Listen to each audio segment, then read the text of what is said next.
এখন দেখতে পাচ্ছ আমি আর আমার বোন চলে এসেছি মন্দিরে।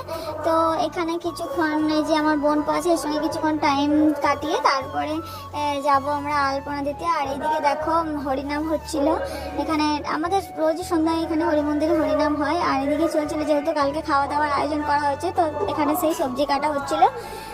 তো চলো এরপরে মন্দিরটা আলপনা দিয়ে নেবো। তো আমি এখন মন্দিরে এসেছিলাম, তো ভাবলাম এগুলো একটু ভিডিও করে নিই। কালকে আমাদের এখানে খাওয়া দাওয়া আছে, অনেক লোকই খাবে, তো সেটাও তোমাদের সঙ্গে অবশ্যই শেয়ার করব। এদিকে দেখো মন্দিরের ভিতরটা মানে এখানটা জল দিয়ে ধুয়েছিল, তো তো আমার বোন এটা মুছে নিয়েছিল। তো চলো এই যে দেখো পুরো আলপনাটা তোমাদের সঙ্গে শেয়ার করে দিলাম। আসছি খুব তাড়াতাড়ি নেক্সট ভিডিও নিয়ে। তো সবাই প্লিজ চ্যানেলটাকে সাবস্ক্রাইব করে দিও, আর যারা ফেসবুক থেকে ভিডিওটা দেখছো তারা অবশ্যই পেজটা ফলো করে দিও।